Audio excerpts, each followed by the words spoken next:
আসসালামু আলাইকুম। আপনারা যারা ইসলামিক ফাউন্ডেশনও পরীক্ষা দিবেন, আপনাদের পরীক্ষার সময়সূচি পড়ে গেছে, আপনারা জেনে গেছেন। আপনাদের পরীক্ষাটি লিখিত হবে। আমি বলে রাখি আপনাদের পরীক্ষাটি লিখিত হবে।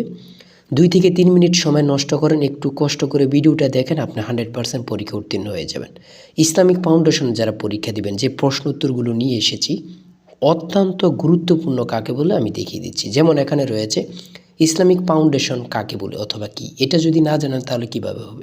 এটি বাংলাদেশ সরকারের একটি স্বায়ত্তশাসিত প্রতিষ্ঠান যা ইসলাম প্রচার ও গবেষণা কাজে নিয়োজিত। তারপরে 2 নম্বর প্রশ্নটা কি রয়েছে, ইসলামিক ফাউন্ডেশন কবে প্রতিষ্ঠিত হয়? 1975 সালের 28 মার্চ। তারপরে 3 নম্বরে রয়েছে ইসলামিক ফাউন্ডেশন কোন মন্ত্রণালয়ের অধীন? সেটা হচ্ছে ধর্ম বিষয়ক মন্ত্রণালয়। আমরা যে প্রশ্ন উত্তরগুলো নিয়ে এসেছি, প্রত্যেকটা প্রশ্ন 100% আসার কমন উপযোগী।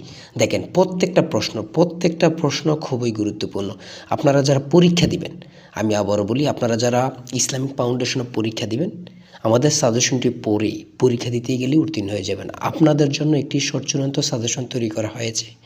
সাজেশনটি নিতে স্ক্রিনে যে নাম্বারটি দেওয়া আছে, এটা হোয়াটসঅ্যাপ আছে, ইমো আছে, যে কোনো একটাই মেসেজ করে সংগ্রহ করুন, দ্রুত সংগ্রহ করুন। দ্রুত সাজেশনটি সংগ্রহ করে A to Z পড়ে যাবেন, আপনার পরীক্ষা উত্তীর্ণ হয়ে যাবেন 100%। আমাদের সাজেশনের মূল্য মাত্র 200 টাকা। দেরি না করে এখনই সংগ্রহ করে পড়াশোনা শুরু করুন। আর ভালো লাগলে অবশ্যই চ্যানেলটি সাবস্ক্রাইব করে রাখবেন। আল্লাহ হাফেজ।